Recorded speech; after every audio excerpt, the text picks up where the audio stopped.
숫자가 줄어든 것도 아닌데 이상하게 숨이 막히는 순간 말입니다. 은퇴하고 나면 이런 불안에서 벗어날 줄 알았던 분들이 의외로 많습니다. 평생 일했으니 이제는 조금 편해져도 되잖아요. 그래서 많은 분들이 해외를 떠올립니다. 물가 싸고 날씨 좋고 사람 친절하다는 이야기에 마음이 움직입니다. 그때는 진짜로 믿습니다. 거기가 노후의 천국일 거라고요. 이야기는 대체로 비슷하게 시작됩니다. 한국에서 아파트 하나 정리하고 퇴직금까지 보태서 해외로 나갑니다. 아이들 다 컸고 병원도 요즘은 어디든 괜찮다더라. 한국보다 훨씬 싸게 살 수 있다더라. 주변에서 말립니다. 그래도 이미 마음은 떠났습니다. 은퇴 후에 처음으로 스스로 선택하는 인생이니까요. 그 선택이 틀릴 거라고는 아무도 상상하지 않습니다. 첫 번째 부부 이야기를 해보겠습니다. 동남아의 한 신흥 도시로 떠난 60대 부부였습니다. 집값은 한국의 절반도 안 됐고 새 아파트에 수영장까지 딸려 있었습니다. 처음 1년은 정말 좋았습니다. 매일 산책하고 시장에서 과일 사고 사진 찍어 가족 단톡방에 올리며 잘 살고 있다고 자랑했습니다. 문제는 두 번째 해부터 시작됐습니다. 예상보다 빨리 오른 관리비, 외국인에게만 적용되는 추가 세금, 환율이 바뀌면서 체감 생활비가 훌쩍 뛰었습니다. 아내가 허리 통증으로 병원을 찾았는데 보험이 적용되지 않는 검사 비용이 한 번에 수백만 원이 나갔습니다. 그때부터 통장을 들여다보는 횟수가 늘었습니다. 결국 4억 가까운 자산이 빠져나갔을 때 돌아갈 용기도 남아있지 않았다고 합니다. 두 번째 사례는 은퇴 후 소소한 사업을 겸하려던 부부입니다. 현지에서 작은 카페를 열면 생활비 정도는 충분히 나온다는 말을 믿었습니다. 실제로 초반엔 손님도 많았습니다. 문제는 계약서였습니다. 언어가 완벽하지 않은 상태에서 서명한 임대 계약에는 불리한 조항이 숨어 있었습니다. 임대료는 1년마다 제협상, 보증금 반환은 임대인 재량. 장사가 조금 된다는 소문이 돌자 임대료가 2배로 뛰었습니다.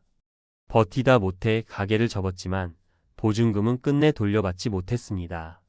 남은 건 한국에서 가져온 자산이 반토막난 통장과 그때 왜 전문가에게 한 번이라도 물어보지 않았을까라는 후회뿐이었습니다. 세 번째 부부는 비교적 준비가 철저하다고 생각했던 경우였습니다. 연금도 있었고 자녀 지원도 끝난 상태였습니다. 해외에서의 삶은 조용했고 겉으로 보면 실패라고 할 이유가 없어 보였습니다. 하지만 가장 무서운 건 외로움이었습니다. 친구가 없고 아플 때 도움을 청할 사람이 없다는 사실이 조금씩 삶을 잠식했습니다. 남편은 술을 늘렸고 아내는 우울감에 시달렸습니다. 병원비보다 더 무서운 건 관계의 붕괴였습니다.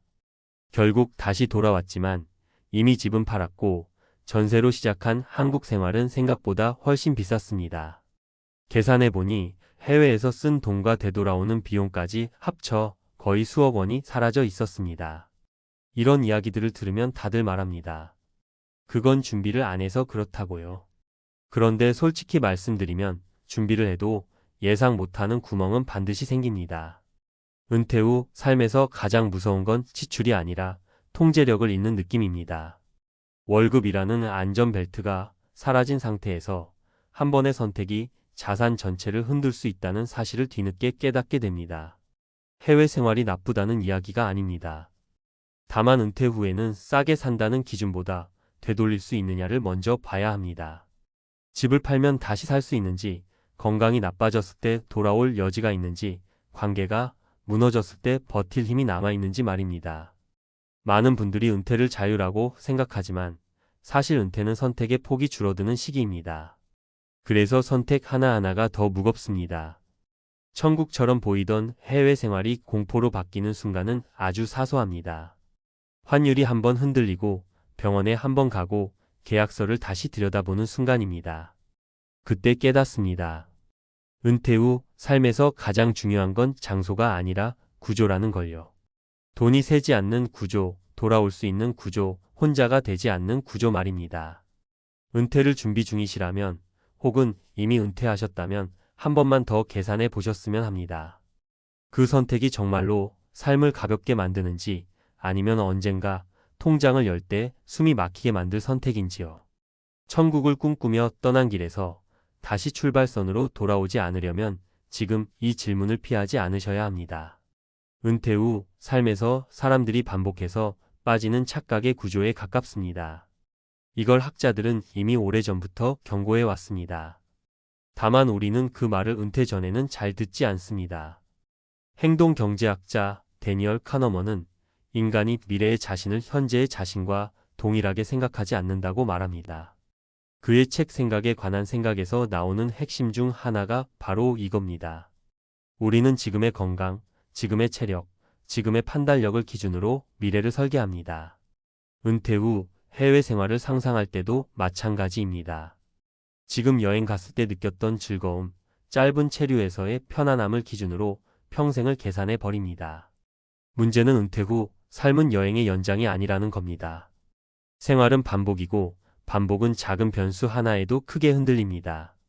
노후 연구로 유명한 미국의 경제학자 로런스 코틀리코프는 은퇴 설계에서 가장 위험한 요소로 비가역적 결정을 꼽습니다.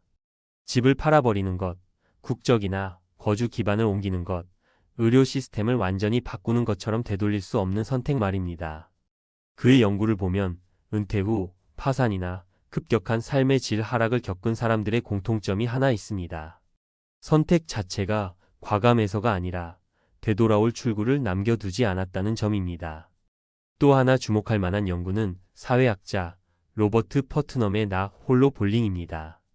이 책은 인간의 행복과 안정에 있어 소득보다 더 중요한 요소가 사회적 연결망이라고 말합니다. 은퇴 후 해외 생활에서 가장 먼저 무너지는 게 바로 이 연결망입니다. 언어가 다르고 문화가 다르고 이해관계가 얕은 관계 속에서 사람은 점점 혼자가 됩니다. 이 외로움은 단순한 감정 문제가 아니라 실제로 우울증, 음주 증가, 건강 악화로 이어진다는 게 여러 노년학 연구에서 반복해서 확인됩니다. 병원비보다 더 큰 비용이 관계의 붕괴라는 말이 과장이 아닌 이유입니다. 여기서 중요한 질문이 하나 나옵니다. 왜 사람들은 이런 위험을 알면서도 비슷한 선택을 반복할까요? 심리학에서는 이를 후회 회피 편향이라고 설명합니다. 은퇴 후에도 한국에 남아 힘들게 살다가 그때 한번 나가볼 거리라고 후회하는 것보다 나갔다가 실패하더라도 해봤으니 됐다고 말하는 쪽을 더 편하게 느낀다는 겁니다. 문제는 이 후회 회피가 감정적으로는 편할지 몰라도 재정적으로는 치명적인 결과를 낳을 수 있다는 데 있습니다. 노후 자산관리 분야의 고전으로 불리는 윌리엄 번스타인의 책 은퇴의 4가지 기둥에서도 비슷한 이야기가 나옵니다. 은퇴 이후에는 수익률보다 안정성이, 기회보다 지속성이 중요하다고 말합니다. 특히 거주지 선택은 투자처럼 생각하면 안 된다고 강조합니다. 집은 자산이기 전에 생활의 기반이고 은퇴 후에는 이 기반이 흔들릴수록 회복력이 급격히 떨어집니다. 결국 해외 은퇴 생활이 문제가 아니라 은퇴 후 삶을 낭만의 문제로 접근하는 태도가 문제입니다. 논문과 책들이 공통으로 말하는 건 단순합니다. 은퇴는 자유의 시기가 아니라 취약성의 시기라는 겁니다. 그래서 더 많은 안전장치가 필요하고 더 느린 결정이 필요합니다. 천국처럼 보였던 선택이 공포로 바뀌는 이유는 대부분 여기서 갈립니다. 감정이 앞선 선택이었는지, 구조를 점검한 선택이었는지, 되돌아올 수 있는 길을 남겼는지, 아니면 모든 걸 걸어버렸는지. 은퇴 후 삶에서 진짜 지혜는 더 멀리 가는 게 아니라 언제든 돌아올 수 있게 설계하는 데 있다는 사실을 수많은 연구와 실패 사례가 이미 충분히 말해주고 있습니다. 아침에 눈을 떴는데 괜히 불안하셨던 적 있으신가요? 출근할 필요는 없는데 통장 잔고부터 떠오르고 카드값 날짜가 먼저 생각나는 아침이요. 은퇴하면 마음이 편해질 줄 알았는데 막상 은퇴하자마자 돈이 새기 시작했다는 분들 이야기를 정말 많이 듣습니다. 이상하죠? 수입이 갑자기 끊긴 것도 아닌데 큰 사고가 난 것도 아닌데 왜 이렇게 빠르게 가난해질까? 그 이유를 따라가다 보면 늘 비슷한 지점에서 멈춥니다. 다들 이 정도는 괜찮겠지 하고 넘겼던 지출들이었거든요. 은퇴 전에는 월급이라는 안전망이 있었잖아요. 카드값이 조금 늘어나도 다음 달 월급으로 메꿀 수 있었고 갑작스러운 지출이 생겨도 이번만이라고 생각하면 됐습니다. 그런데 은퇴 후에는 구조가 완전히 달라집니다. 돈이 들어오는 속도는 느려졌는데 나가는 속도는 예전 습관 그대로인 경우가 너무 많습니다. 이 간극이 바로 공포의 시작입니다. 가장 먼저 세기 시작하는 돈은 생활 수준을 내려놓지 못해서 나가는 돈입니다. 은퇴를 했는데도 외식 횟수, 배달 습관, 브랜드 소비는 그대로 유지하는 분들이 많습니다. 이 나이에 이 정도는 누려야 지라는 말 정말 많이 하세요. 문제는 그 이 정도가 월급 받을 때 기준이라는 겁니다. 은퇴 후엔 같은 소비라도 체감 부담이 완전히 다릅니다. 한 달, 두 달은 괜찮아 보여요. 그런데 1년, 2년 쌓이면 통장이 눈에 띄게 얇아집니다. 본인은 크게 쓴 적이 없다고 느끼는데 잔고는 거짓말을 하지 않죠. 두 번째로 무서운 건 무료 같아 보이는 취미에 드는 돈입니다. 은퇴 후 시간이 많아지니까 취미 하나쯤은 꼭 필요하다고들 하시죠. 맞는 말입니다. 문제는 그 취미가 생각보다 돈을 계속 요구한다는 데 있습니다. 골프를 예로 들면요. 라운딩 한 번, 장비 한 번, 모임 회비 한 번은 각각 보면 크지 않아 보이지만 연간으로 묶으면 깜짝 놀랄 금액이 됩니다. 등산도 마찬가지고요. 장비, 교통비, 모임 뒤풀이가 붙기 시작하면 취미가 아니라 고정 지출이 됩니다. 은퇴 후에는 이런 작은 반복 지출이 정말 치명적입니다. 세 번째는 가족을 위해 쓴다는 명목의 돈입니다. 이건 특히 마음이 약해져서 더 위험합니다. 자녀에게, 손주에게, 부모님에게 쓰는 돈이죠. 은퇴 전에는 도와주는 입장이었지만 은퇴 후에도 그 역할을 계속하려다 보면 본인 노후가 먼저 무너집니다. 한 번만 도와주자로 시작했는데 그게 몇 년씩 이어지는 경우가 많습니다. 막상 줄이려고 하면 미안하고 끊으려고 하면 관계가 흔들릴까 봐 두렵습니다. 그래서 가장 늦게 손대는 지출이 되고 그만큼 가장 큰 구멍이 됩니다. 네 번째는 집과 차에 묶인 돈입니다. 은퇴하면 집에 머무는 시간이 늘어나죠. 그러다 보니 인테리어를 바꾸고 가구를 바꾸고 집을 더 편하게 만들고 싶어집니다. 차도 마찬가지입니다. 이제 나도 좀 편한 차 타야지 하면서 유지비가 높은 선택을 합니다. 문제는 이 비용들이 한 번에 끝나지 않는다는 겁니다. 관리비, 수리비, 보험료가 매달 빠져나가면서 은근하게 숨을 조입니다. 마지막으로 정말 많은 분들이 간과하는 게 바로 의료비와 건강 관련 지출입니다. 은퇴 후에는 병원 갈 일이 확실히 늘어납니다. 검사 한 번, 약값 한 번은 괜찮아 보여도 이게 매달 반복되면 이야기가 달라집니다. 건강을 위해 쓰는 돈이라 아깝다고 느끼지 않기 때문에 더 통제가 어렵습니다. 그런데 이 지출은 예측이 거의 안 됩니다. 그래서 준비가 안 돼 있으면 갑자기 큰 공포로 다가옵니다. 이런 소비 습관이 실제 삶을 어떻게 무너뜨리는지 제가 들었던 사례 3가지만 말씀드려 볼게요. 첫 번째는 은퇴 직후 부부가 함께 여행과 외식을 늘린 경우입니다. 젊을 때 못 해본 거 지금이라도 해보자는 마음이었죠. 처음 1년은 정말 행복했다고 합니다. 그런데 3년 차에 통장을 보니 생각보다 많이 줄어 있었고 그때부터 갑자기 모든 소비가 불안으로 바뀌었습니다. 이미 높아진 생활 수준을 낮추는 게 가장 힘들었다고 하시더라고요. 두 번째는 취미 모임에 깊이 빠진 분 이야기입니다. 은퇴 후 외로움을 달래기 위해 시작한 취미였는데 모임이 커질수록 지출도 커졌습니다. 본인은 사람 만나는 값이라고 생각했지만 어느 순간 연금의 상당 부분이 그쪽으로 빠져나가고 있었습니다. 결국 취미를 줄이자 관계도 함께 끊길까봐 돈보다 사람이 무너지는 느낌이 더 컸다고 합니다. 세 번째는 자녀 지원 때문에 노후가 흔들린 사례입니다. 자녀의 집 문제, 손주의 교육 문제를 도와주다 보니 본인 통장은 계속 뒤로 밀렸습니다. 부모니까 당연하다고 생각했는데 나중에는 병원비가 부담스러워 치료를 미루는 상황까지 갔습니다. 그때 처음으로 내 인생은 언제 챙기지라는 생각이 들었다고 하시더군요. 이 이야기를 들으면 다들 이렇게 말씀하세요. 남 얘기 같지 않다고요. 맞습니다. 이건 특별히 낭비벽 있는 사람들의 이야기가 아닙니다. 오히려 책임감 있고 열심히 살아온 분들일수록 더 잘 빠지는 함정입니다. 은퇴 후 가난은 갑자기 오는 게 아니라 아주 조용히 아주 일상적으로 시작됩니다. 그래서 더 무섭습니다. 은퇴 준비든 이미 은퇴하신 상태든 지금 점검해야 할 건 돈을 더 버는 방법보다 어디서 새고 있는지입니다. 큰 투자 실패보다 아무 생각 없이 유지한 소비 습관이 노후를 먼저 무너뜨리는 경우가 훨씬 많습니다. 오늘 통장을 보시면서 불안하셨다면 그 불안은 괜히 온 게 아닐지도 모릅니다. 지금이라도 멈춰서 점검하는 게 나중에 후회하는 것보다 훨씬 덜 아픕니다. 앞에서 말씀드린 이야기들을 조금 더 깊게 들여다보면 이게 단순히 소비를 많이 해서 생기는 문제가 아니라는 게 보입니다. 사실 은퇴 후 소비는 돈의 문제가 아니라 인간 심리의 문제에 더 가깝습니다. 이건 개인 성향의 문제가 아니라 이미 수많은 연구와 책에서 반복해서 확인된 현상이기도 합니다.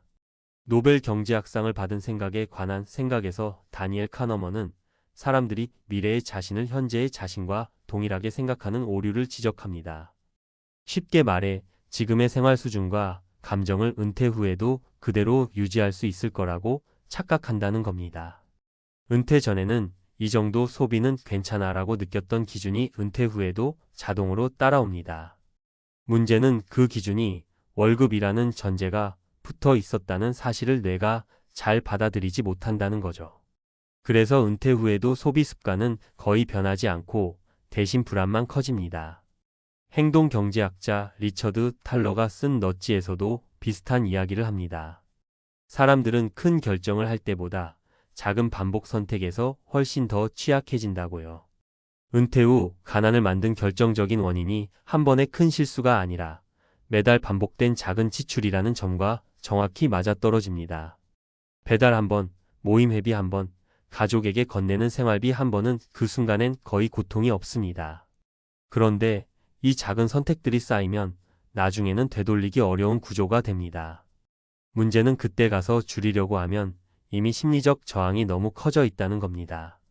노후 소비를 연구한 여러 재무학 논문에서도 공통적으로 나오는 결론이 하나 있습니다.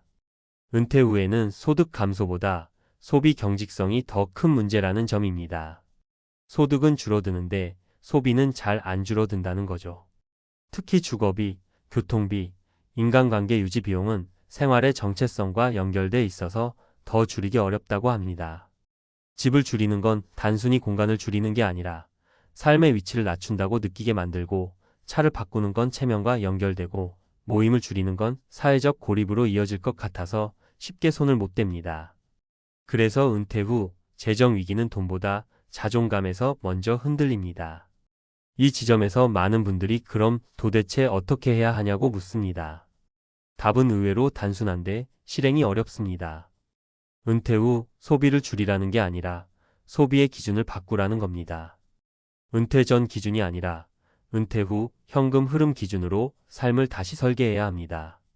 연구들에서도 은퇴자들이 상대적으로 안정감을 느끼는 시점은 자산 규모가 커질 때가 아니라 월 고정 지출이 통제되기 시작할 때라고 나옵니다. 통장이 줄어들지 않는다는 감각이 생기면 불안이 급격히 줄어든다는 거죠. 책 노후의 재발견에서도 인상적인 대목이 나옵니다. 성공적인 은퇴자들의 공통점은 절약을 잘한 사람이 아니라 은퇴 초반에 소비 실험을 빨리 끝낸 사람들이라는 점입니다. 은퇴 초반 12년에 일부러 소비를 줄여보고 불편함과 불안을 직접 겪어본 사람들이 이후에 훨씬 안정적인 노후를 보냈다고 합니다. 반대로 조금 더 즐기다, 줄이자라고 미룬 사람들은 줄여야 할 시점에 이미 심리적으로 버틸 힘이 없었다는 거죠. 결국 은퇴 후 가난을 부르는 소비 습관의 핵심은 하나입니다. 지금의 편안함을 미래의 안정과 맞바꾸고 있다는 사실을 인지하지 못하는 겁니다. 이건 게으름이나 사치의 문제가 아니라 인간이라면 누구나 빠질 수 있는 함정입니다.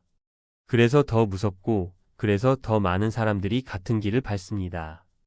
은퇴 후 삶에서 정말 중요한 건 얼마나 멋지게 사느냐가 아니라 얼마나 오래 불안하지 않게 사느냐입니다.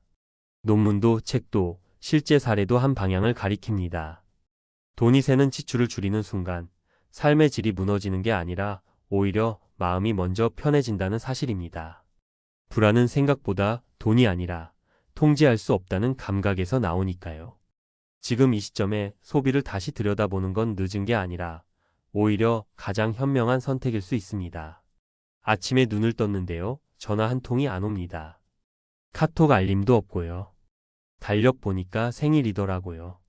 예전 같았으면 회사 단톡방에서 케이크 이모티콘이 쏟아졌을 텐데 지금은 조용합니다. 이 순간 많은 분들이 그제야 깨닫습니다.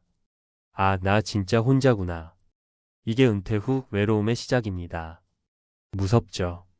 돈이 줄어드는 것보다, 병원비보다 사실 이 정적이 더 사람을 무너뜨립니다. 은퇴를 앞두고 계신 분들이나 막 은퇴하신 분들 대부분 이렇게 생각하십니다. 사람 관계야 뭐 자연스럽게 이어지겠지. 평생 같이 일한 사람들이 있는데 설마 다 끊기겠어. 그런데요, 현실은 정말 냉정합니다.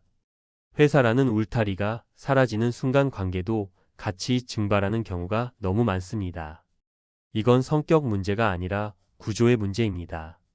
직장 인간관계의 대부분은 역할로 이어져 있었거든요. 부장, 과장, 팀장이라는 명함이 사라지는 순간 그 관계를 유지할 이유도 같이 사라집니다. 여기서 중요한 게 있습니다. 은퇴 후 사람 하나 안 남은 이유, 대부분 딱 한 가지 준비를 건너뛰었기 때문입니다. 바로 일 없이도 이어지는 관계를 미리 만들어두지 않았다는 겁니다. 이게 없으면 은퇴는 곧 고립의 시작이 됩니다. 한 분 이야기부터 해볼게요. 50대 후반의 대기업에서 퇴직하신 분인데요. 퇴직 전까지만 해도 하루에도 수십 통씩 전화 받던 분이었습니다. 회식, 골프, 출장, 늘 사람이 주변에 있었죠. 은퇴 후 첫 해는 괜찮았습니다. 밀린 여행 다니고 집에서 쉬고 그럴듯해 보였죠. 그런데 2년 차부터 갑자기 시간이 길어지기 시작합니다. 낮에 만날 사람이 없고 아내는 여전히 자기 일정이 있고 친구들은 아직 직장에 묶여 있습니다. 결국 하루에 말 섞는 사람이 편의점 직원 한 명뿐인 날이 반복됐다고 하시더라고요. 이분이 가장 후회한 게 뭔지 아십니까? 돈이 아닙니다. 퇴직 전에 회사 밖 인간관계를 하나도 만들어두지 않은 거였습니다. 또 다른 분은 조금 다릅니다. 은퇴 전에 이미 지역 탁구 모임에 발을 담그셨던 분입니다.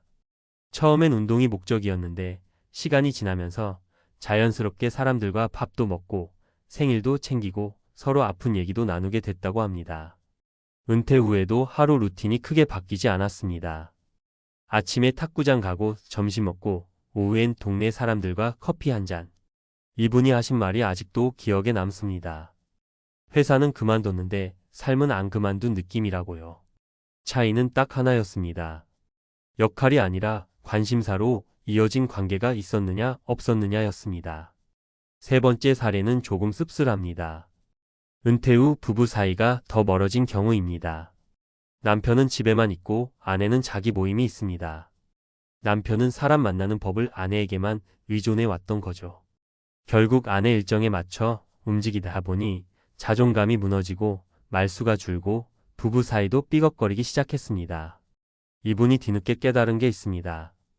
배우자 하나만으로는 노후의 인간관계를 감당할 수 없다는 사실입니다. 이건 사랑의 문제가 아니라 구조의 문제입니다. 많은 연구에서도 이 얘기를 합니다. 노후 삶의 만족도를 결정하는 가장 큰 요소 중 하나가 사회적 연결감이라고요.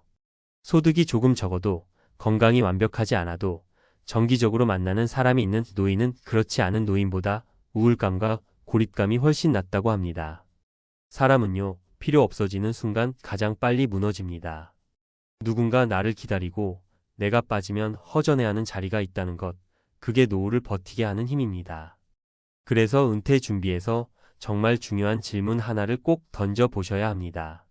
내가 회사 말고, 직함 말고, 역할 말고 그냥 나로 불릴 수 있는 자리가 있는가? 이 질문에 선뜻 대답이 안 나오신다면 지금부터라도 준비하셔야 합니다. 이 준비는 거창할 필요 없습니다. 동호회여도 좋고, 지역 모임이어도 좋고, 종교든 봉사든 취미든 상관없습니다. 중요한 건 정기성과 상호성입니다. 가끔 얼굴 비추는 모임 말고 빠지면 누가 연락 오는 관계. 나도 누군가의 안부를 묻는 관계. 이게 있어야 은퇴 후 시간이 공포가 되지 않습니다. 많은 분들이 은퇴 후에 만들면 되지 않느냐고 묻습니다. 솔직히 말씀드리면 훨씬 어렵습니다. 사람들은 이미 자리를 잡고 있고 새로운 관계에 에너지를 쓰기엔 체력도 마음도 예전 같지 않거든요. 그래서 이 준비는 은퇴 전에 해야 합니다. 직장에 다니면서도 주말이나 저녁에 조금씩 쌓아두셔야 합니다. 그게 노후의 안전망입니다. 노후의 외로움은 갑자기 찾아오지 않습니다. 아주 조용히 조금씩 스며듭니다. 오늘 하루 말 한마디 안 하고 지나간 날이 쌓이고 그게 어느 순간 견딜 수 없는 고독이 됩니다. 이걸 막아주는 게 바로 사람입니다. 정확히 말하면 돈으로 연결되지 않은 관계입니다. 은퇴 후 사람 하나 안 남았다고 말하는 분들 대부분 인성이 나빠서가 아닙니다. 준비를 안 했을 뿐입니다. 지금 이 글을 보시는 분이라면 아직 늦지 않았습니다. 통장 점검하듯 인간관계도 점검해 보셔야 합니다. 노후에 가장 무서운 건 가난이 아니라 말 걸 사람 없는 하루라는 걸 많은 분들이 너무 늦게 깨닫습니다. 그걸 미리 피하자는 얘기입니다. 조금 더 깊이 들어가 보겠습니다. 왜 하필 이 준비가 이렇게까지 중요하냐는 질문이 난거든요. 이건 감정의 문제가 아니라 꽤 분명한 연구 결과가 쌓여있는 영역입니다. 가장 많이 인용되는 연구 중 하나가 하버드에서 거의 80년 넘게 진행된 성인 발달 연구입니다. 이 연구에서 계속 반복해서 나온 결론이 뭐였냐면요. 노년의 행복과 건강을 가장 강하게 예측한 변수는 재산도, 학력도, 직업도 아니었습니다. 바로 가깝게 연결된 인간관계의 수였습니다. 연구 책임자였던 로버트 월딩거 교수는 인터뷰에서 이런 말을 합니다. 외로움은 하루에 담배 15개를 피우는 것만큼 몸에 해롭다고요. 이 말이 좀 과장처럼 들릴 수 있지만 실제로 사회적 고립은 심혈관 질환, 치매, 우울증 위험을 눈에 띄게 높이는 요인으로 반복 확인됐습니다. 여기서 중요한 포인트가 하나 있습니다. 관계의 양이 아니라 성격입니다. 많은 분들이 오해하시는데 연락처에 사람이 많다고 외로움이 줄어드는 게 아닙니다. 심리학자들이 말하는 보호 요인은 딱 두 가지입니다. 정기적으로 만나는 사람인가, 그리고 나 없이도 돌아가는 모임이 아니라 내가 빠지면 빈자리가 느껴지는 관계인가. 이 두 가지가 충족되지 않으면 사람은 군중 속에서도 외롭습니다. 이 얘기를 아주 날카롭게 짚은 책이 하나 있습니다. 로버트 퍼트넘의 볼링 언론이라는 책인데요. 이 책에서 저자는 현대 사회가 얼마나 빠르게 혼자 노는 사회로 변했는지를 통계로 보여줍니다. 예전에는 동네 볼링 리그, 지역 모임, 소규모 커뮤니티가 삶의 기본 구조였는데 지금은 개인화가 극단적으로 진행됐다는 겁니다.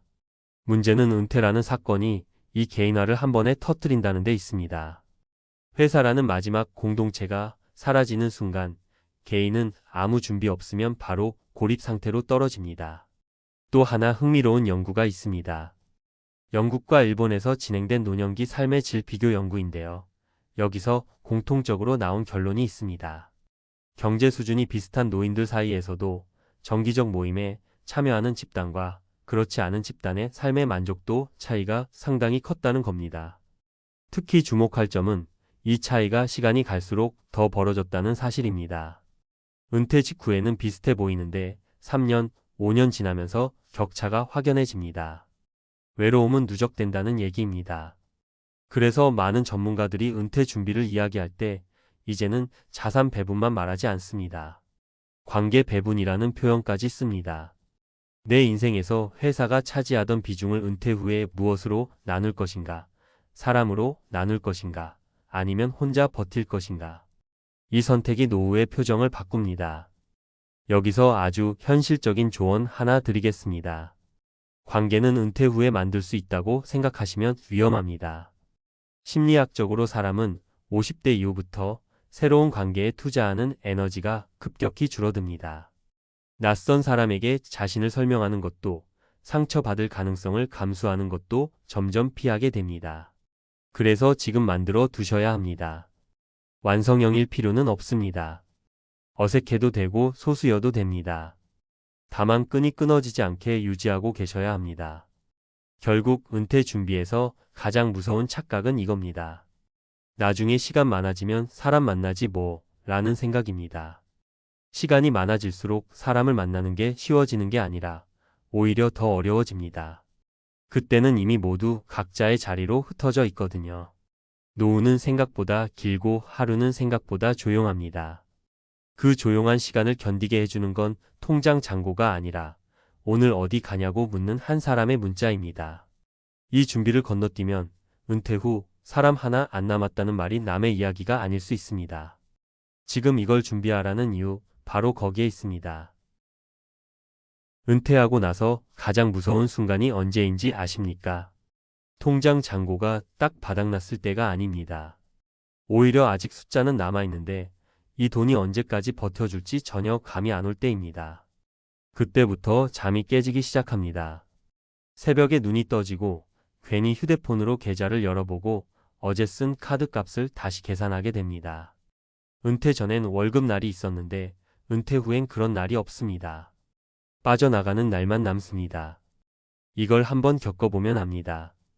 은퇴는 축하받는 이벤트가 아니라 준비 안 된 사람에게는 아주 조용한 공포의 시작이라는 걸요. 아마 이 글을 보시는 분들 중에도 비슷한 마음이 있으실 겁니다.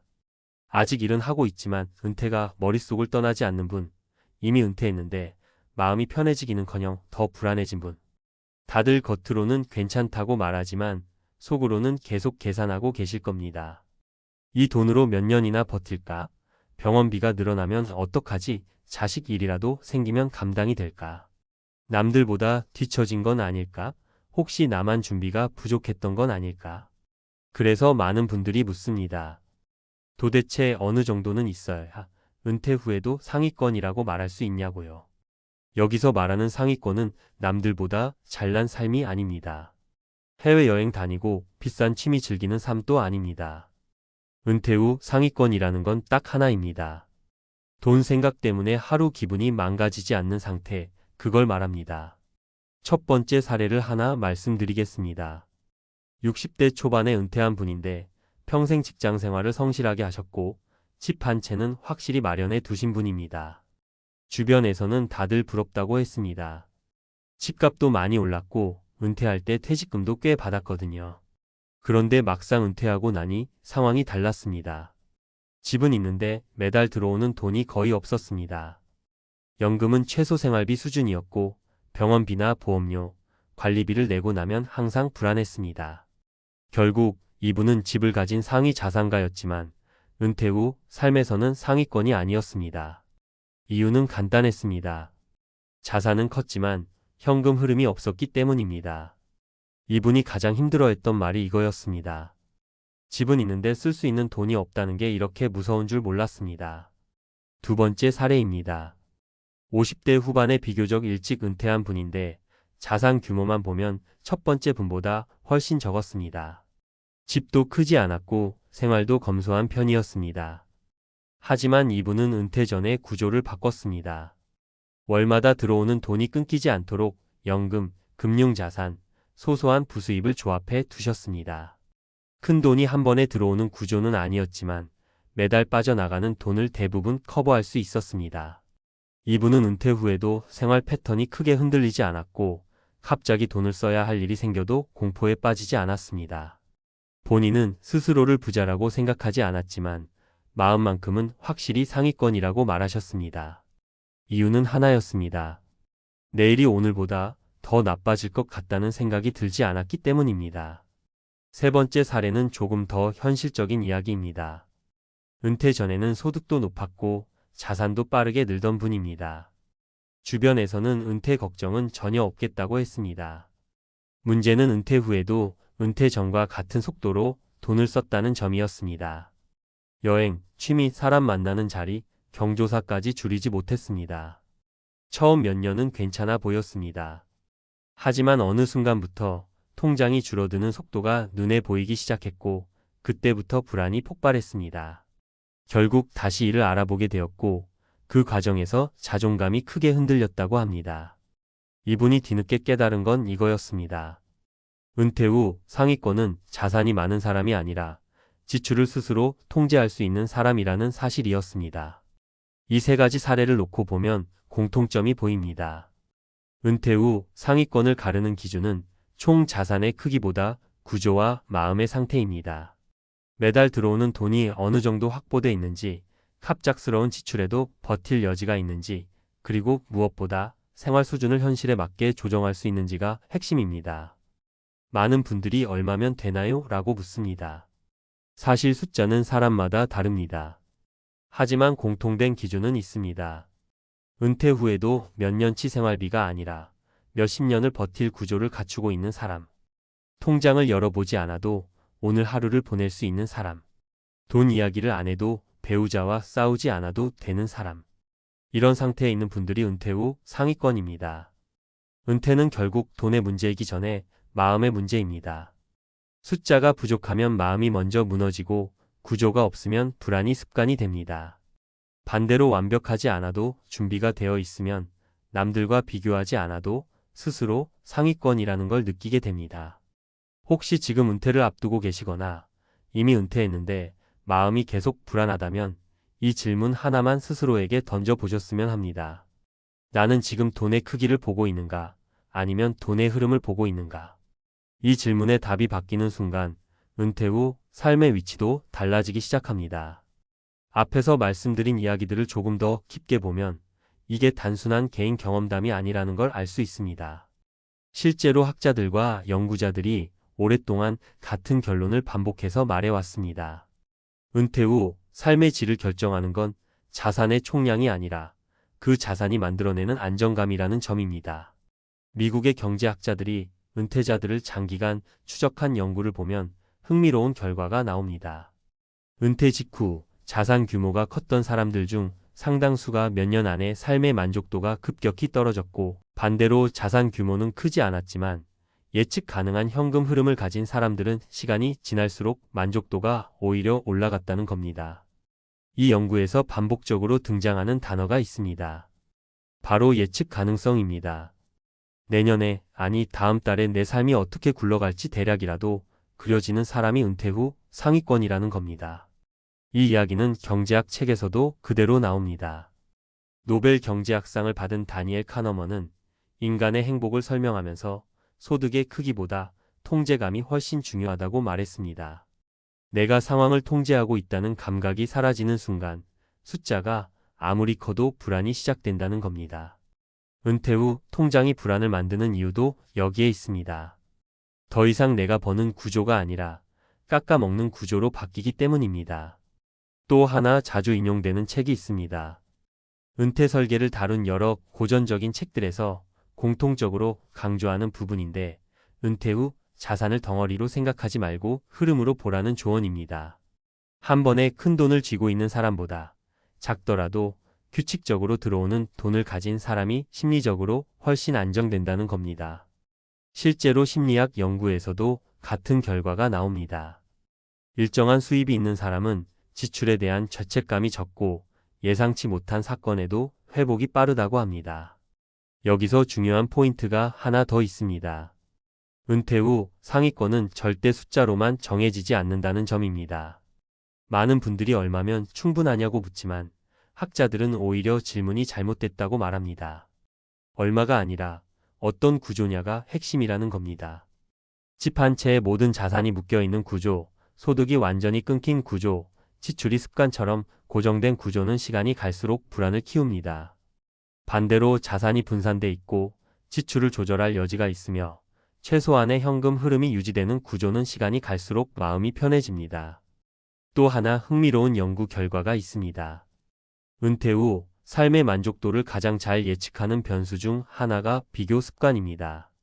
주변 사람과 끊임없이 비교하는 사람일수록 은퇴 후 불안이 커지고, 스스로 기준을 정한 사람일수록 만족도가 높아진다는 겁니다. 이 역시 책과 논문에서 반복해서 나오는 이야기입니다. 상위권 은퇴자는 남들보다 많이 가진 사람이 아니라 남들 기준에서 자유로운 사람이라는 말이 여기서 나옵니다. 결국 은퇴 후 상위권이라는 건 통장 숫자 하나로 결정되지 않습니다. 돈이 줄어드는 속도를 내가 이해하고 있는지, 예상치 못한 상황이 와도 무너지지 않을 여지가 있는지, 그리고 무엇보다 내 삶의 크기를 내가 조절할 수 있는지에 달려 있습니다. 논문과 책들이 공통으로 말하는 결론도 이겁니다. 은퇴 후 가장 큰 리스크는 돈이 없는 게 아니라 불확실성입니다. 그래서 진짜 상위권은 이렇게 말합니다. 크게 벌지는 않지만 대충 어떻게 살지 알겠다. 이 말이 나오는 순간 그 사람은 이미 숫자 경쟁에서 벗어난 상태입니다. 은퇴 후 삶에서 이 상태에 도달한 사람들, 바로 그 사람들이 우리가 말하는 진짜 상위권입니다. 은퇴하고 나면 마음이 편해질 줄 알았다고들 하십니다. 매달 월급 들어오던 알람이 사라지고 출근 시간에 쫓기지 않아도 되니 이제는 숨 좀 돌리겠구나 싶었죠. 그런데 막상 은퇴 첫 해가 지나고 나면 밤에 이런 생각이 스멀스멀 올라옵니다. 이 돈으로 정말 끝까지 갈 수 있을까? 병원비 한번 크게 나오면 어쩌지? 혹시 내가 너무 안일했던 건 아닐까 하는 생각 말입니다. 미국에서 은퇴한 한인분들 중 상당수가 이 불안 때문에 결국 한 번 더 이사를 고민합니다. 쉬려고 은퇴했는데 살기 위해 다시 계산기를 두드리는 현실 앞에서 말이죠. 그래서 많은 분들이 선택한 게 아예 환경을 바꾸는 겁니다. 집값, 의료 접근성, 한인 커뮤니티, 그리고 무엇보다도 혼자가 아니라는 느낌. 이 네 가지가 맞아떨어지는 도시로 조금씩 이동하기 시작했고 그 흐름이 몇몇 도시로 또렷하게 모였습니다. 겉으로 보면 다들 날씨 좋아서요. 생활비가 좀 싸서요 라고 말하지만 속내를 들어보면 공통점이 있습니다. 여기 아니면 불안해서 못 살겠다는 이야기입니다. 첫 번째로 많이 정착한 곳이 로스앤젤레스입니다. 특히 코리아타운을 중심으로 한 지역은 여전히 은퇴 한인들의 마지막 선택지처럼 남아 있습니다. 집값이 비싸다는 건 누구나 아는데도 불구하고 떠나지 못하는 이유가 분명합니다. 병원 예약 하나, 약국에서의 한마디 설명, 은행 창구에서의 작은 오해까지 전부 스트레스가 되는 나이가 되면 한국말이 통한다는 사실 하나만으로도 삶의 난이도가 확 내려갑니다. 실제로 70대 초반에 은퇴하신 한 분은 애리조나로 갔다가 다시 LA로 돌아오셨습니다. 생활비는 줄었지만 응급실에서 의사 말이 안 들려서 겁이 덜컥 났던 경험 이후로는 그 어떤 비용 절감도 의미 없었다고 하시더군요. 그분은 다시 LA로 돌아온 뒤 이렇게 말하셨습니다. 돈은 조금 더 들지만 잠은 훨씬 편하게 잔다고요. 두 번째로 눈에 띄게 늘어난 곳은 댈러스입니다. 특히 텍사스 북부 쪽은 은퇴 한인들 사이에서 요즘 가장 많이 회자되는 지역입니다. 이유는 단순합니다. 소득세가 없고 집값이 아직 감당 가능한 수준이며 한인 상권과 교회, 병원이 빠르게 자리를 잡았기 때문입니다.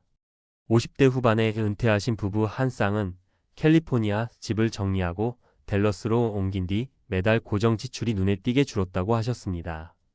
예전엔 집세와 보험료만 생각해도 가슴이 답답했는데 지금은 연금과 투자 수익만으로도 생활이 돌아간다는 안정감이 생겼다고요.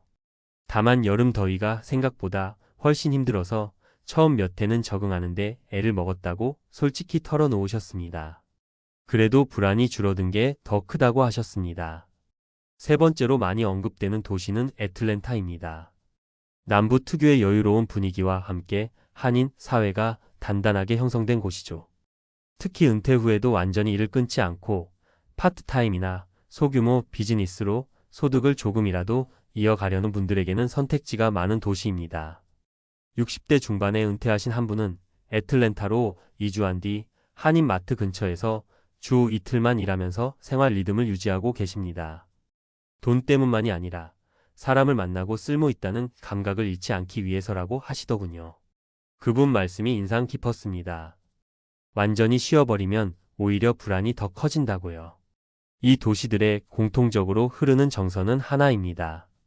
화려한 노후가 아니라 불안이 관리 가능한 삶을 원한다는 점입니다.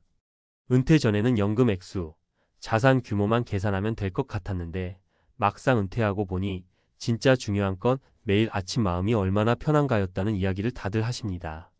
병원 가는 길이 익숙한지, 말이 통하는 이웃이 있는지, 갑자기 도움이 필요할 때 연락할 사람이 있는지. 이런 것들이 노후의 안정감을 좌우합니다. 미국에서 은퇴한 한인들이 특정 도시로 몰리는 현상은 유행이 아니라 생존 전략에 가깝습니다. 비용을 줄이기 위한 이동도 있고 외로움을 피하기 위한 선택도 있으며 건강을 지키기 위한 결정도 있습니다. 중요한 건 남들이 간다고 따라가는 게 아니라 내가 어떤 불안을 가장 크게 느끼는지를 먼저 아는 겁니다. 돈이 제일 무서운 분도 있고 건강이 두려운 분도 있고 혼자가 되는 게 제일 겁나는 분도 계십니다. 은퇴는 끝이 아니라 환경을 다시 고르는 시작에 가깝습니다. 어디에 사느냐에 따라 같은 연금, 같은 자산이라도 삶의 체감 온도는 완전히 달라집니다. 그래서 많은 한인 은퇴자들이 결국 한 번은 이동을 합니다. 그 선택의 끝에서 공통적으로 나오는 말이 있습니다. 조금 늦었지만 이제야 숨 쉬면서 사는 것 같다고요. 앞에서 이야기한 도시 선택을 조금 더 멀리서 보면 이건 단순한 이민 패턴이 아니라 노년기의 생존 전략에 가깝습니다. 이걸 감정이 아니라 연구로 들여다보면 더 또렷해집니다.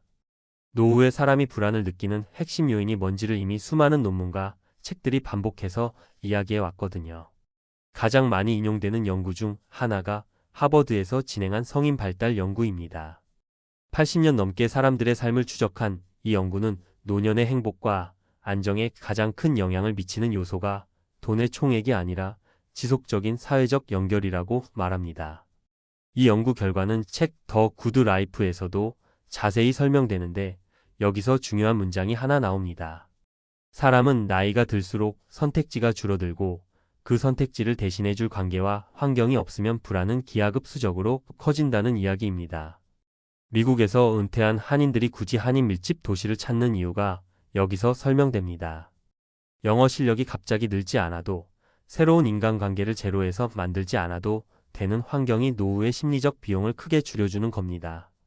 경제적인 측면에서도 비슷한 결론이 나옵니다.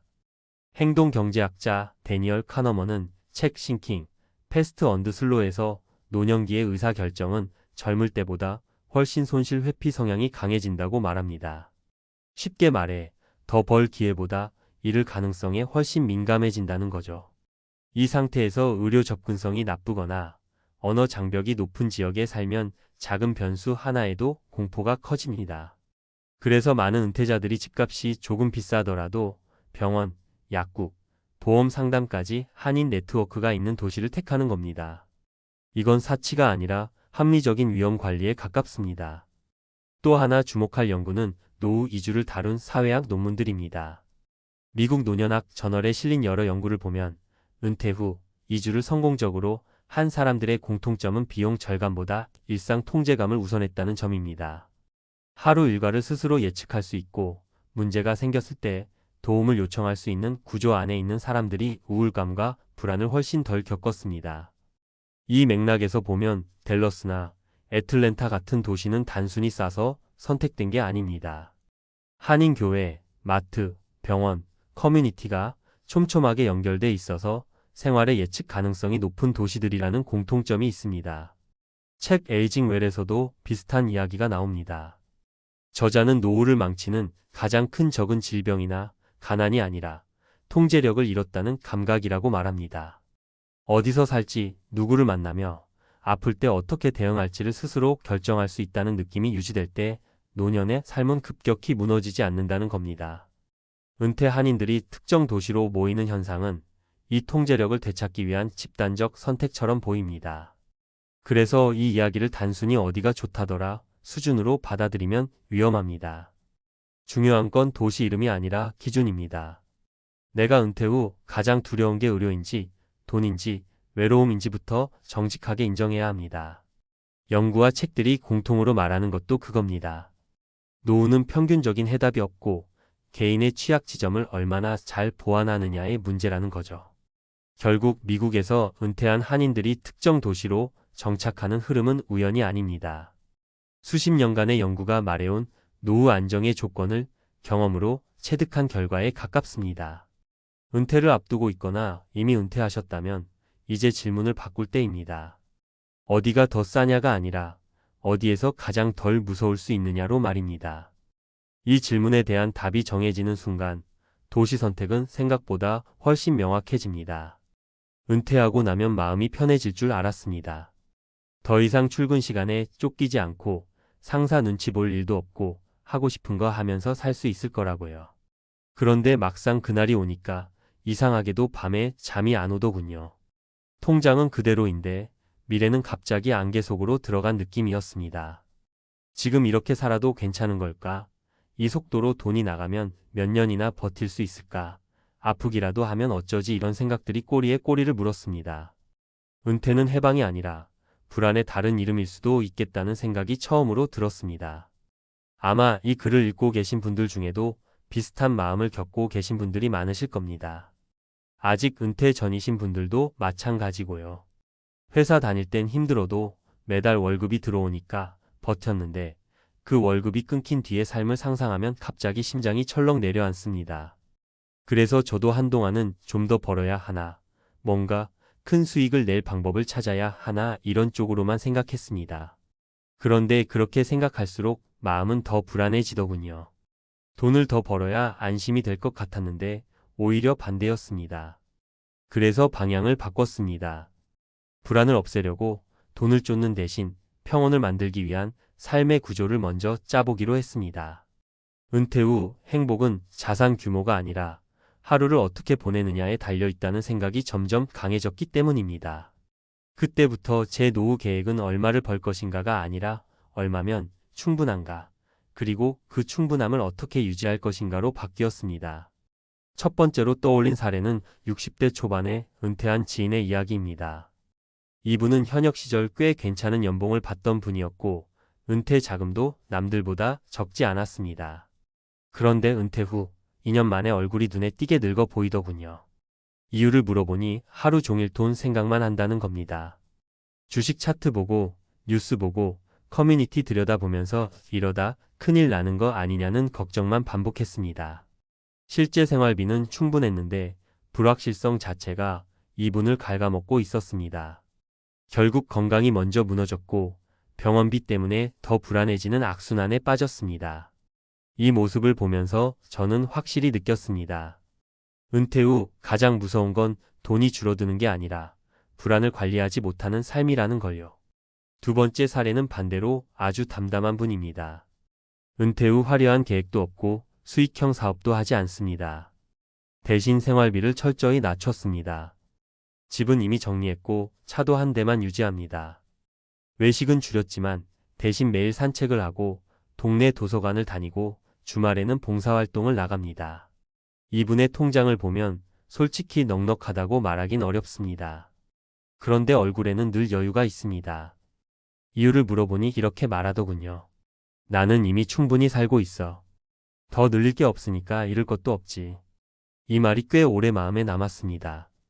평온은 자산의 크기가 아니라 기대치의 크기에서 나온다는 걸 이분이 몸으로 보여주고 있었습니다. 세 번째 사례는 은퇴 준비 중인 후배의 이야기입니다. 아직 은퇴까지 몇 년 남았지만 이 친구는 이미 은퇴 후 하루를 구체적으로 그려놓았습니다. 아침에 몇 시에 일어날지, 점심은 어떻게 해결할지, 일주일에 몇 번은 어떤 활동을 할지까지요. 수입 계획도 물론 있지만 그보다 먼저 생활 구조를 만들었습니다. 덕분에 이 친구는 은퇴하면 뭐하지? 라는 질문 자체가 없습니다. 저는 이걸 보면서 깨달았습니다.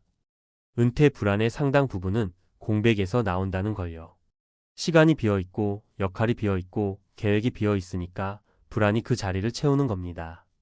이 세 가지 사례를 곱씹으면서 제 노후 계획도 자연스럽게 정리됐습니다. 저는 은퇴 후에도 무리해서 수익을 만들려고 애쓰지 않기로 했습니다. 대신 고정비를 먼저 낮추고 변동비를 유연하게 관리하는 구조를 만들 생각입니다. 매달 꼭 나가야 하는 돈을 최소화하면 수입이 조금 흔들려도 마음이 덜 흔들립니다. 그리고 하루를 채울 작은 루틴들을 만들기로 했습니다. 운동, 독서, 사람 만나는 시간, 혼자 있는 시간까지요.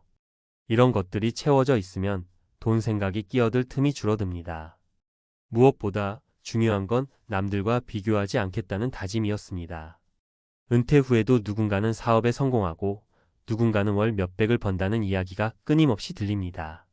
그걸 들을 때마다 흔들리면 끝이 없습니다. 저는 제 삶의 기준을 다시 정했습니다. 불안하지 않게 잠들 수 있는지, 아침에 일어나서 오늘이 싫지 않은지 이 두 가지만 지켜지면 성공한 노후라고요.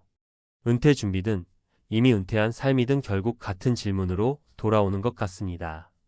더 많이 가지면 정말 더 평온해질까? 제 경험과 주변 사례를 보면 꼭 그렇지는 않았습니다. 오히려 불안을 줄이는 선택을 하나씩 해나갈수록 마음은 가벼워졌습니다.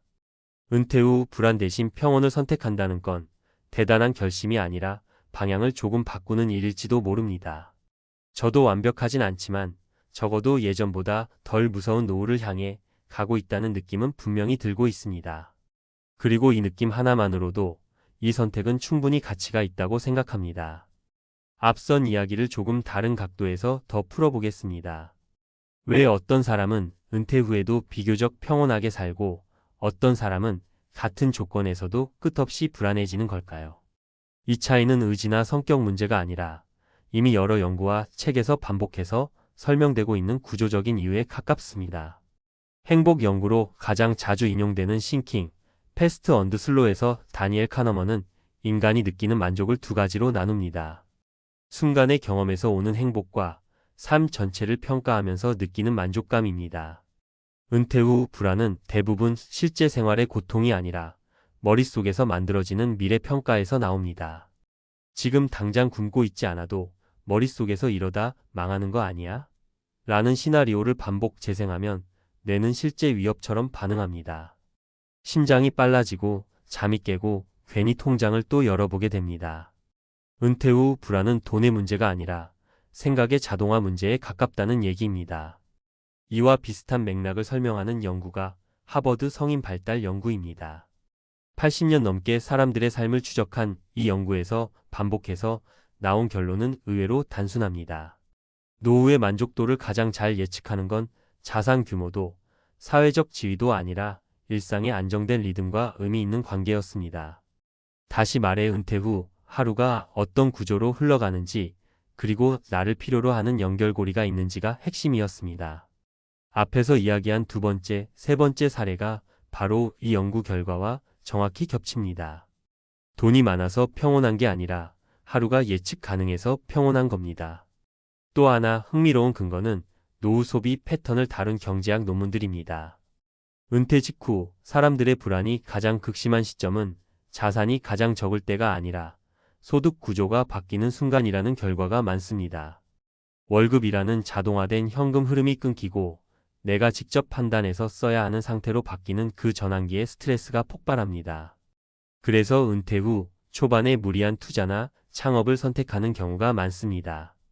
불안을 없애기 위한 선택이 오히려 불안을 증폭시키는 아이러니가 여기서 나옵니다. 이 부분을 아주 현실적으로 풀어낸 책이 다이비드 지로입니다. 이 책에서 말하는 핵심은 단순히 돈을 쓰라는 게 아니라 인생의 각 시기에 맞는 기대치를 설정하라는 이야기입니다. 은퇴 후에도 현역 시절과 같은 소비 수준, 같은 성취감을 유지하려고 하면 구조적으로 불안해질 수밖에 없습니다. 몸은 변했고 역할은 줄었는데 기대만 그대로라면 그 간극을 불안이 채우게 됩니다. 그래서 평온한 노후를 사는 사람들은 하나같이 기대치를 조정합니다. 덜 벌어도 괜찮고, 덜 바빠도 괜찮고, 덜 소비해도 괜찮다고 스스로를 설득한 사람들이었습니다. 심리학적으로 보면 이것은 체념이 아니라 인지적 재구성에 가깝습니다. 상황을 부정적으로 포장하는 대신 현실에 맞게 해석을 바꾸는 능력입니다. 은퇴 후 평온을 선택한 사람들은 공통적으로 이렇게 말합니다. 이 정도면 충분하다. 이 한 문장이 주는 안정감은 생각보다 큽니다. 충분하다고 정의하는 순간 더 이상 비교할 대상도 줄어들고 잃을 것에 대한 공포도 작아집니다. 결국 제가 앞서 말한 노후 계획도 이런 연구와 책들의 결론을 제 삶에 맞게 옮긴 것에 불과합니다. 불안을 없애기 위해 돈을 더 쌓는 전략이 아니라 불안이 자라지 못하는 환경을 만드는 전략입니다. 고정비를 줄이고 하루의 구조를 만들고 비교의 기준을 끊는 것. 이건 대단한 재테크도 특별한 비법도 아닙니다. 다만 이미 수많은 연구와 선배들의 삶이 반복해서 증명해온 방향입니다. 은퇴 준비나 은퇴 후 삶에서 가장 위험한 착각은 이겁니다. 불안은 언젠가 돈이 충분해지면 사라질 거라는 믿음입니다. 하지만 연구와 현실은 오히려 반대 이야기를 하고 있습니다.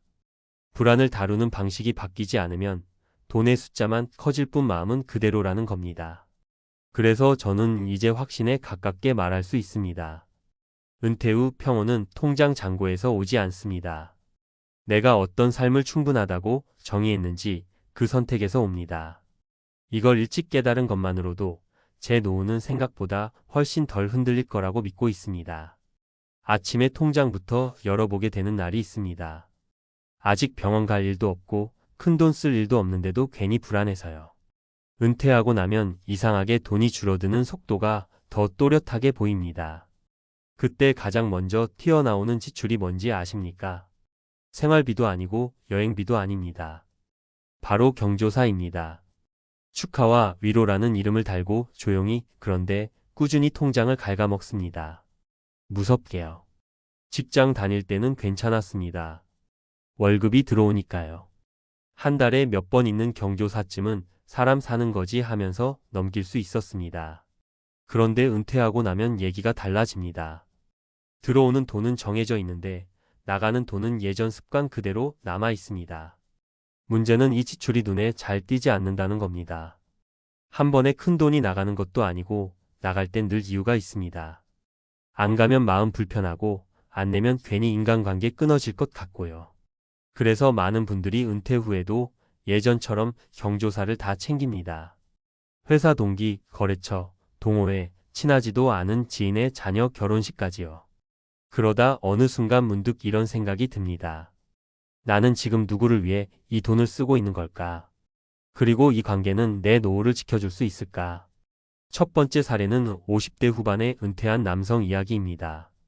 공기업에서 오래 일했고 퇴직 후에도 사람이 자산이라는 말을 믿었습니다. 그래서 경조사는 빠지지 않았습니다. 결혼식이든 장례식이든 늘 얼굴을 비췄고 봉투도 예전 기준 그대로 냈습니다. 문제는 은퇴 후 3년쯤 지나면서부터였습니다. 월 지출을 정리해보니 경조사 비용이 생각보다 컸습니다. 연간으로 계산해보니 거의 1,000만 원에 가까웠습니다. 더 충격적이었던 건 본인이 몸이 아파 몇 달 집에 누워 있었을 때 연락 온 사람은 그중 몇 명 되지 않았다는 사실이었습니다. 그때 처음으로 내가 지켜온 관계가 실제로 나를 지켜주지는 않는구나라는 걸 깨달았다고 하시더군요. 두 번째는 부부 은퇴 사례입니다. 자영업을 하다 60 초반에 가게를 정리한 부부였는데 은퇴 후에도 예전 손님, 거래처, 동네 모임까지 경조사를 계속 챙겼습니다.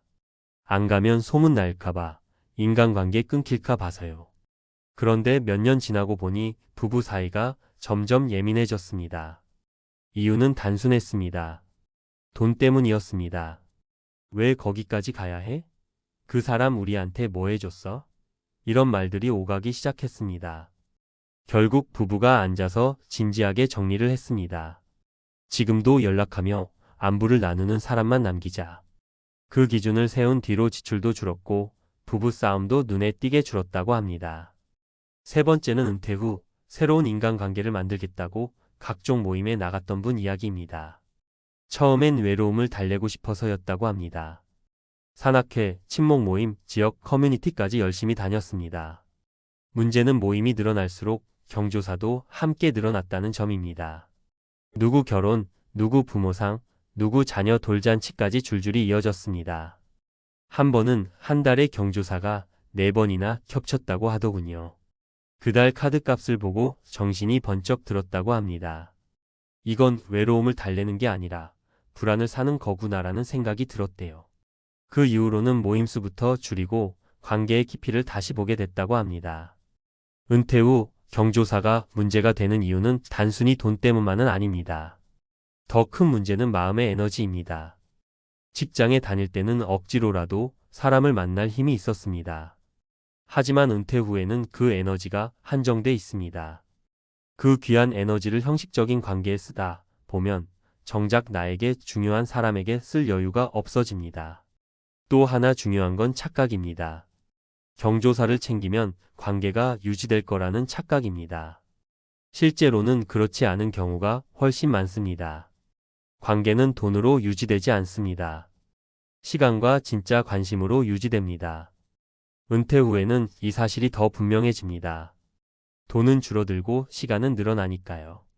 그래서 많은 전문가들이 은퇴 준비에서 지출 구조 조정과 함께 관계 구조 조정을 이야기합니다. 인간관계를 줄이라는 말이 아닙니다. 불필요한 의무를 줄이라는 말입니다. 특히 경조사처럼 관성적으로 이어지는 지출은 가장 먼저 점검해야 할 대상입니다. 은퇴는 쉬는 시기가 아니라 선택의 시기입니다. 무엇을 할지뿐 아니라 무엇을 하지 않을지도 정해야 합니다. 경조사를 다 챙기지 않는다고 해서 나쁜 사람이 되는 건 아닙니다. 오히려 내 삶의 책임을 지는 사람에 더 가깝습니다. 은퇴하고 나서 가장 먼저 줄여야 할 인간관계가 경조사인 이유는 여기에 있습니다. 돈이 아까워서가 아닙니다. 내 노후를 지키기 위해서입니다. 통장도, 마음도, 그리고 앞으로 남은 시간을 위해서 말입니다. 지금 이 글을 읽고 계신 분이라면 한 번쯤 이렇게 스스로에게 물어보셔도 좋겠습니다. 이 관계는 은퇴한 나에게 어떤 의미가 있는가? 그 질문 하나가 생각보다 큰 차이를 만들어냅니다. 여기서 한 걸음 더 들어가 보겠습니다. 왜 은퇴 후 경조사가 이렇게까지 부담이 되는지, 이게 단순한 기분 문제가 아니라는 점을요. 이건 실제 연구와 책에서도 꽤 반복해서 나오는 이야기입니다. 미국의 사회학자들이 은퇴 이후 삶을 추적한 연구들을 보면 공통적으로 나오는 단어가 하나 있습니다. 선택된 관계입니다. 직장에 있을 때 인간관계는 선택이 아니라 구조였습니다. 조직 안에 있으면 만나야 할 사람이 자동으로 정해지고 경조사 역시 역할의 일부였습니다. 그런데 은퇴는 그 구조가 한순간에 사라지는 시점입니다. 그럼에도 불구하고 예전 구조를 그대로 유지하려고 하면 그때부터 부담이 생깁니다. 이건 개인의 성격 문제가 아니라 구조와 삶의 단계가 어긋난 결과라는 겁니다. 노벨 경제학상을 받은 생각에 관한 생각에서도 비슷한 맥락이 나옵니다. 사람은 손실을 과도하게 두려워하는 경향이 있다고 하죠. 은퇴 후 경조사를 끊지 못하는 이유도 이와 닮아 있습니다. 실제로 있는 건 돈과 에너지인데 머릿속에서는 관계가 끊길지도 모른다는 불확실한 손실을 더 크게 느낍니다. 그래서 합리적으로 보면 줄여야 할 지출임에도 불구하고 계속 유지하게 되는 겁니다. 또 하나 흥미로운 연구는 은퇴 후 행복도를 좌우하는 요소를 분석한 논문들입니다. 여기서 중요한 포인트는 인간관계의 양이 아니라 질이었습니다. 자주 만나는 소수의 사람, 진짜 속 얘기를 할 수 있는 관계가 많은 사람일수록 은퇴 후 우울감과 불안이 현저히 낮았습니다. 반대로 관계는 많지만 대부분 의무적이고 형식적인 경우 외로움과 재정 스트레스가 동시에 높게 나타났습니다. 경조사가 바로 이 형식적 관계를 유지하는 대표적인 장치라는 점에서 문제의 핵심에 있는 셈입니다. 심리학자 로라 카스텐슨의 사회정서적 선택성 이론도 이 흐름을 뒷받침합니다. 나이가 들수록 사람은 미래보다 현재의 정서적 만족을 더 중요하게 여긴다는 이론인데, 은퇴 후에도 경조사를 무리해서 챙기는 행동은 이 이론과 정면으로 충돌합니다. 정서적 만족이 거의 없는 관계에 시간과 돈을 쓰고 있기 때문입니다. 쉽게 말해 몸은 은퇴했는데 인간관계는 아직도 직장인 시절에 머물러 있는 상태인 거죠. 책 노년의 조건에서도 비슷한 경고를 합니다. 은퇴 후 삶을 불행하게 만드는 대표적 요인으로 의무의 지속을 꼽습니다. 이미 역할이 끝났음에도 스스로에게 과거의 역할을 계속 요구하는 순간 노후는 쉼이 아니라 또 다른 노동이 된다는 겁니다. 경조사는 그 의무가 가장 분명하게 드러나는 영역입니다. 안 가면 죄책감, 가면 피로감. 어느 쪽이든 마음이 편하지 않습니다. 재정적으로도 마찬가지입니다. 행동경제학에서는 작은 반복 지출이 장기적으로 가장 큰 스트레스를 만든다고 봅니다. 경조사는 한 번 한 번은 크지 않지만 예측이 어렵고 통제하기 힘든 지출입니다. 그래서 은퇴 후 고정비보다 더 큰 불안 요인이 됩니다. 계획할 수 없는 돈이 나간다는 느낌, 이게 사람을 계속 긴장 상태로 만듭니다. 결국 은퇴 후 경조사를 줄인다는 건 인간관계를 정리한다는 의미가 아닙니다. 삶의 우선순위를 다시 설정하는 일에 가깝습니다. 지금 내 삶에 실제로 남아줄 사람은 누구인지, 내가 아플 때 연락할 사람은 누구인지, 그리고 그 관계를 유지하는 데 정말로 돈이 필요한지 묻는 과정입니다. 은퇴는 내려놓는 연습의 시작입니다. 일칙함, 월급만 내려놓는 게 아닙니다. 필요 없어진 의무까지 함께 내려놓을 때 비로소 은퇴다운 삶이 시작됩니다. 경조사를 줄이는 결정이 어렵게 느껴진다면 그건 아직 관계를 줄이는 게 아니라 불안을 줄이는 단계에 와 있기 때문일지도 모릅니다. 그리고 그 불안을 하나 내려놓을 때마다 노후는 생각보다 훨씬 가벼워집니다.